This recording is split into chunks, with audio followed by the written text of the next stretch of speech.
Hello, welcome back to The Reading Mama. My name is Heather, and today I'm going to share my Ketchup-Athon books. Maybe my paper doesn't fly away.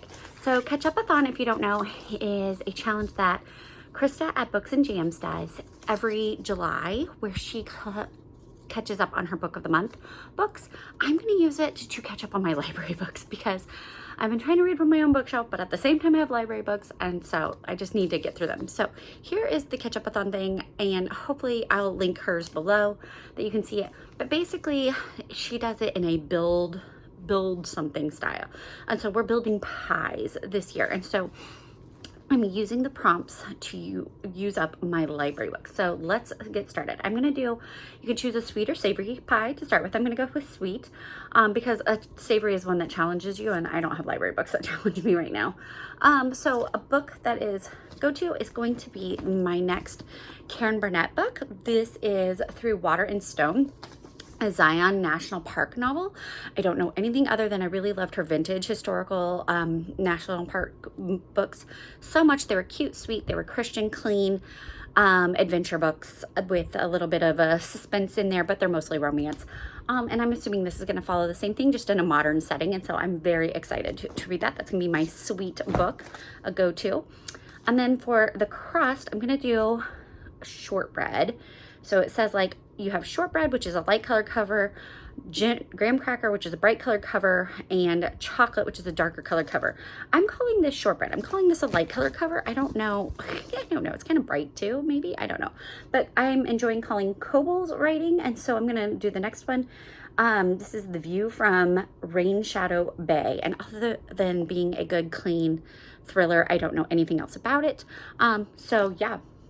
It's something about her husband has died again, and there's a murder and things going on. I don't know. I'm excited to read that one. If you've read Colleen Coble, let me know. I'm trying not to read too much into books beforehand, but yeah.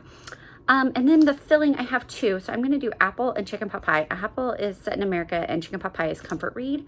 So my other Karen Burnett book that I have out, which is Where Trees Touch the Skies, a Redwood National Parks novel, which I'm hopefully going to love. Like, bucket list, only place I desperately want to go before I die is the Redwoods.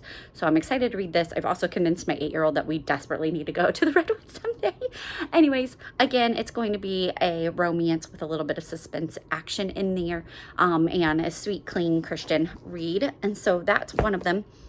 Then it said a comfort read, and I feel bad, especially given the title of this book, but it's another Colleen Coble. But a comfort read to me really is like a thriller. I really do love them. They're so much fun, and it is just, it's a comfy, cozy book for me. And so we're gonna call it that. I don't know. You could probably use one of the other things. There's also fantasy, out of US, sad, emotional. It's definitely gonna be emotional. And then it says summer, winter, or fall. So it could be one of those, I guess. Maybe it could be a summer read. I don't know when it's set. We'll find out. So we're going to use that for another filling. And then our toppings are either crumble, which is second chance. And I don't know if that's give the book a second chance or the book has like second chance romance. I'm sure it could be either. Lattice, which is multiple point of view or timelines. And then meringue, a 5-star prediction. So I have a middle grade thriller that I saw somewhere, and I'm going to give that a try. It's called Fire Mountain, and I believe, yeah, it's a volcano. They're in the shadow of a volcano, and it has 2 different points of view. So I'm going to give that a try. I really love reading middle grade and YA books for my kids, pre-reading it ahead of them, but I also just really enjoy them. So I'm going to give that one a shot. If you've read it, let me know. If you know, like, what did these mean on the side? I get the fiction, but what is men? Oh, that's the name, minting. Okay, what is INS? What is... I don't know what that code is for. Anyways, it's an Elements of Danger series, apparently. So I'm excited to read that. So that's me and my Lattice, multiple points of view. And then we have sides. Ice cream, where it's family focused, which could be many of these books. Fruit, which is friend focused. Again, many of these books. Whipped cream, which is romance focused, which could be many of these. So I'm going to do 2. I'm going to do a fruit, a friend focused book. I have a middle grade science fiction that I saw at the library, and I wanted to try it.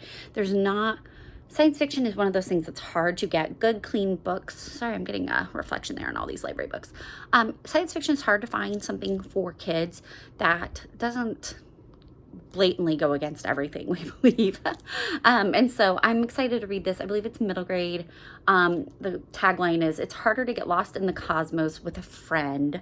So definitely about the friend vibes and outer space things. I really don't know what else is going on other than it was a new sci-fi out on our library shelf. And then my other side was whipped cream romance. And I'm going to hopefully be continuing the Aggie series by Shatana Havig. And so I'm excited to do this. I'm reading book 2 like today. I'm starting it today. So I know I'll read book 3 and I'm not going to read the back because I don't want to know who she ends up with or what's going on.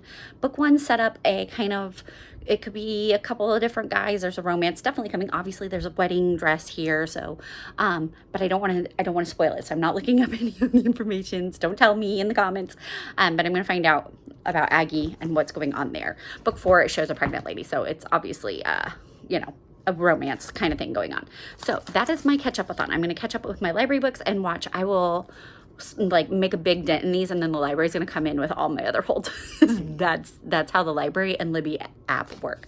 You feel like you accomplished it and you're about to check off that last one, and then boom, landslide, everything comes in. So we'll see. But that's what I'm reading for Catch-Up-A-Thon this month. And again, the dates are July 12th through 26th. So I have 6 books here. I think that's what, 24 days? That's 6 books easy. Easy as long as I remember that I'm supposed to be focusing on them and don't go get other books. But we'll see what I do. What books are you doing? Are you reading book of the month books? Are you going to read some other things? What do you need to catch up on? Let me know in the comments. And if you have nothing else to say, just drop a little summer emoji. So thank you so much and have a blessed day.